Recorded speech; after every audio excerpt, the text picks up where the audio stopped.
So you're playing D&D and you tell your DM, I want to play a Dragon Slayer in your game. And your DM might tell you, yeah, sure, Dragon Slayer, why not? I mean, fits the setting, fits my game, it's fantasy enough, that's good.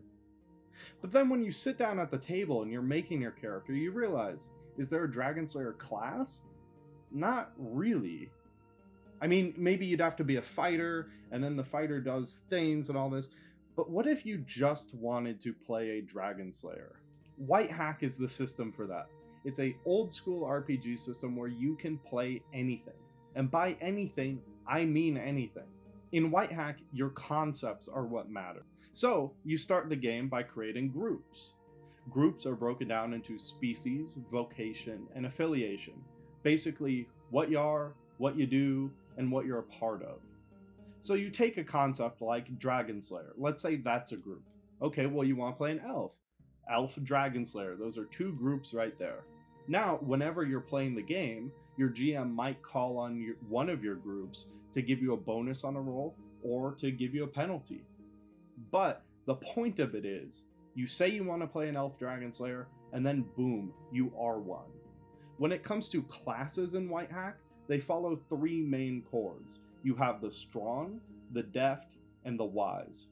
Whitehack's class system is interesting because rather than being set classes like fighter, cleric, or wizard, it's like the game is asking you, how do you want to play your concept? Because if we take the Elf Dragon Slayer, for example, you could play a strong Elf Dragon Slayer and gain the ability to climb up monsters with one of your advanced combat maneuvers, and steal keywords from monsters. So your Elf Dragon Slayer kills a red dragon, let's say. They drink their blood, and now they can breathe fire. Or maybe they sprout wings, or grow scales.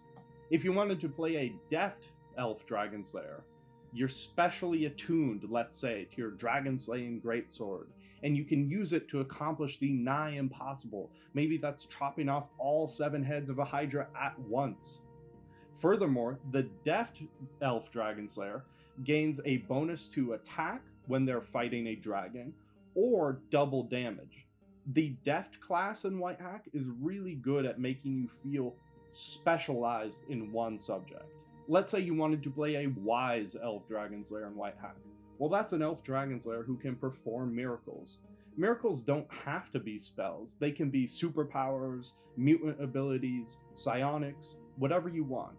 The point of a miracle in Whitehack is that you, the player, come up with its wording, and then you work with your GM to determine how much health it's going to cost to perform. Maybe if you use up rare ingredients or perform some sort of ritual, the cost of health is lowered to you. The coolest feature about Whitehack, I think, comes to this miracle system, where your creativity really shines. One of the issues I find in fantasy often is, why can't a wizard manipulate their spells? I have this problem when I play D&D or other games a lot. But in Whitehack, take your fireball. Well, if you want to make your fireball larger, if you want to make your fireball happen in multiple places at once, let's say, that'll just cost more health in Whitehack.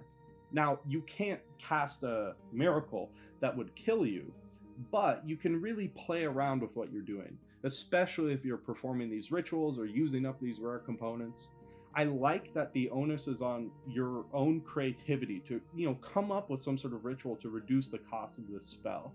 It allows you to role play your, wizard character, I think, a lot better than just saying, oh, I cast this spell from the book.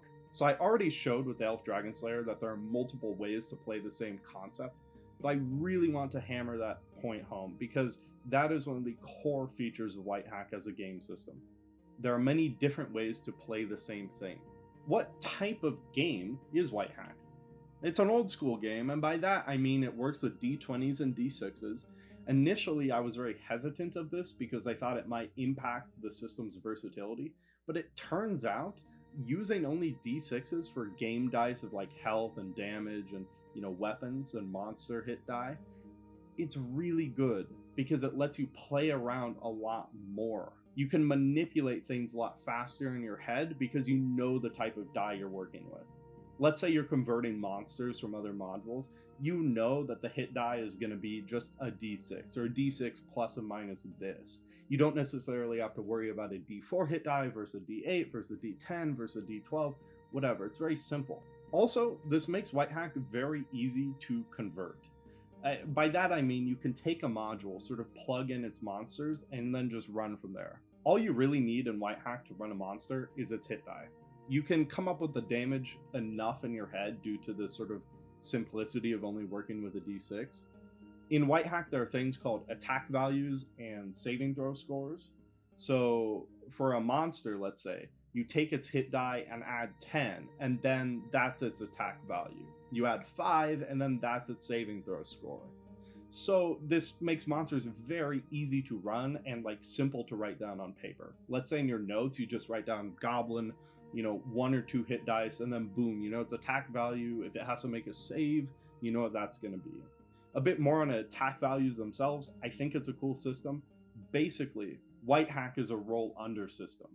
But for attacking a monster, let's say you roll under your attack value and above the monster's armor. So if you have an attack value of, let's say, 12 at first level, then the monster has an AC maybe of 3. So you're rolling between 12 and 3 to hit. But if you roll exactly 12, that's a critical.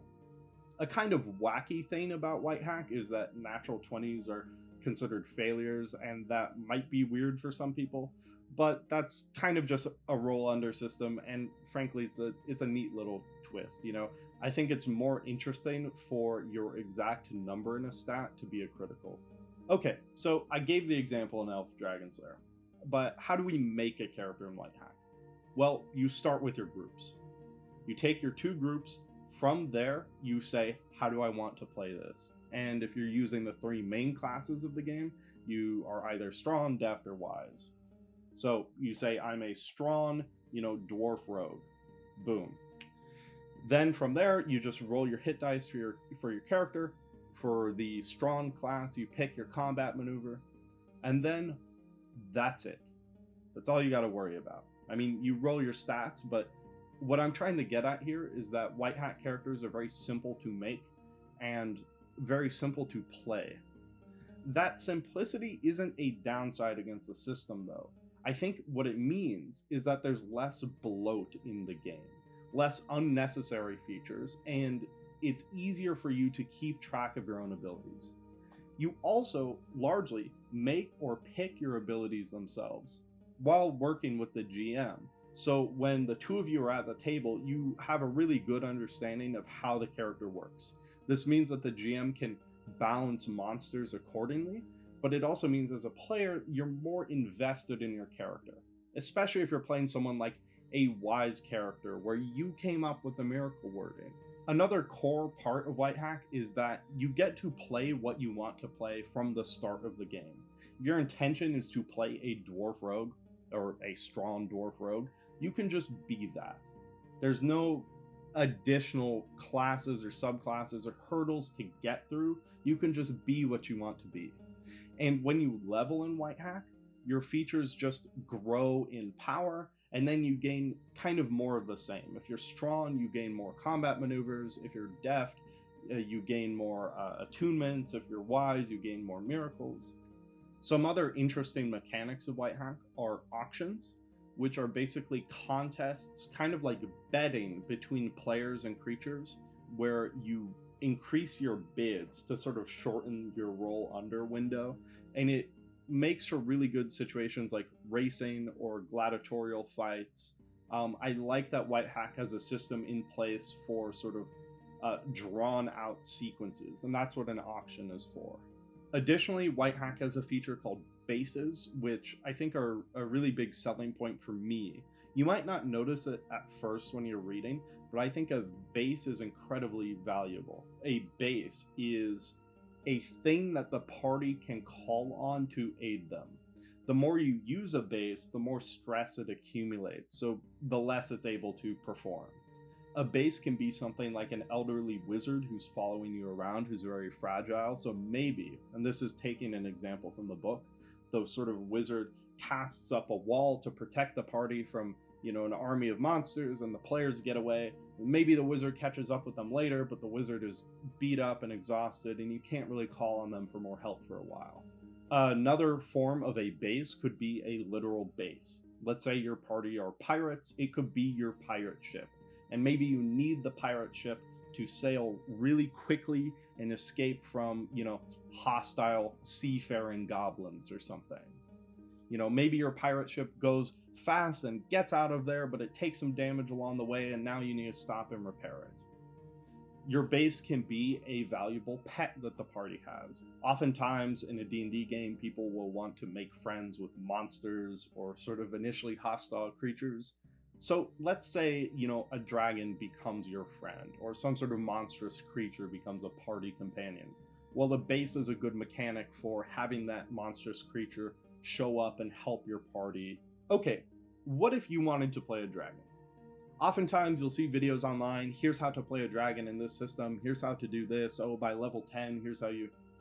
In Whitehack, what if I told you that you could just start as a dragon? I mean it. The example in the book is a frost giant player character, but the book also has tools for making, player characters of other powerful races or beings or having lots of abilities. The general guidelines is that these characters will level slower than others because of their sort of advanced starting features. I think that this allows for good roleplay, really, because if someone wanted to play a dragon, sure, they start with extra hit dice and fire breath and all this, but that dragon player character might not be able to get into the dungeon. It creates interesting roleplay scenarios. I think one issue I have with RPG systems is there are cool things in the setting, like, giants or maybe creatures from a nightmare dimension or something like that. Why can't you play them? Whitehack just says, yeah, you can. The system itself encourages the GM to say yes. It encourages the players to say yes. The goal is to play whatever you want to have fun. I think oftentimes people in the RPG community get bogged down by balance or keeping players balanced against each other or having balanced monsters or encounters. Whitehack, though it is a balanced system, like you can run long-running campaigns in it, it just says have fun. Like, seriously, do what you want, play what you want. If one of your players wants to start maybe as a king who has access to lots of resources, or if they want to play a dragon itself, go ahead. The system also has rules for species as class. Maybe you are a dragon and you level in dragon, for extra advanced features.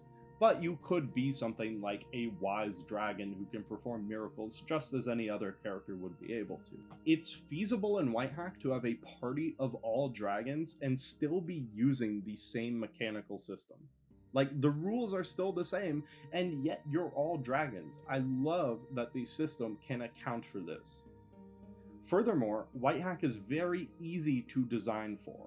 It has clear guidelines on creating new races, new classes, new abilities. So as you play, you're probably gonna want to create new stuff, and that goes to the name itself, Whitehack. You're supposed to hack at the system. You're supposed to make it your game. I already talked about strong, deft, and wise classes, but in the back of Whitehack are the brave and the fortunate. And I like that these additional classes show that it's possible to design new mechanics for this game. Basically, as long as you stick to players having, a core feature, some ancillary abilities, and hit dice, you can come up with new classes fairly easily for this.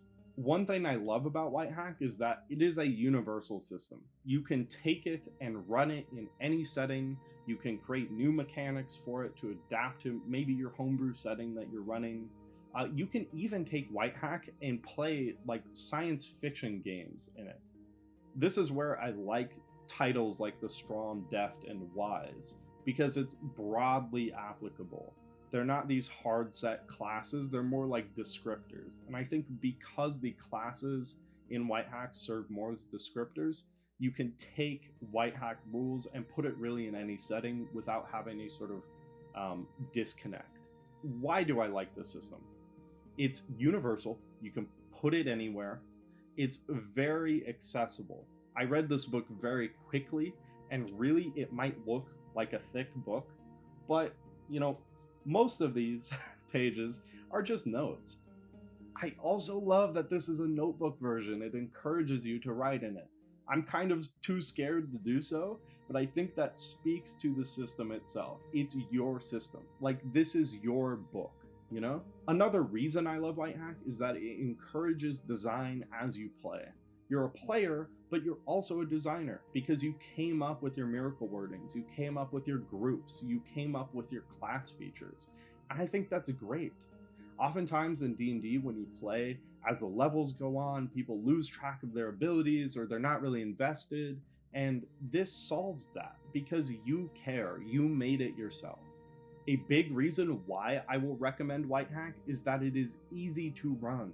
It's easy to understand class features for the players, how monsters work, the mechanics of the game are simple enough, and the simplicity is a virtue, trust me. I think this game gives an old school feel while being polished in a kind of modern sense. I'd frame Whitehack as an old school system with a modern twist to it.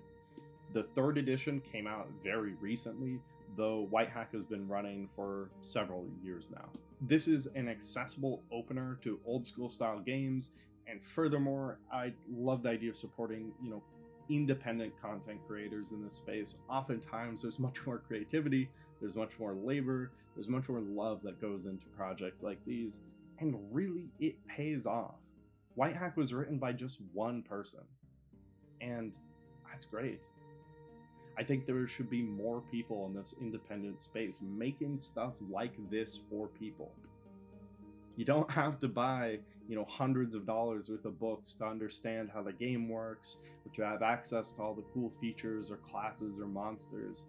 You just need one little notebook right here, and maybe a PDF that you find online, because the third edition came out with a PDF. Really, this is one of my favorite things ever, and I really encourage you to check it out. If you're a player, recommend this to your GM, to your other players. If you're a GM, try and pick this up. Even if you're new to the RPG space, this book explains how to set up quests, how to design monsters, it tells you how the mechanics work, so really you only need this, and I think that's great.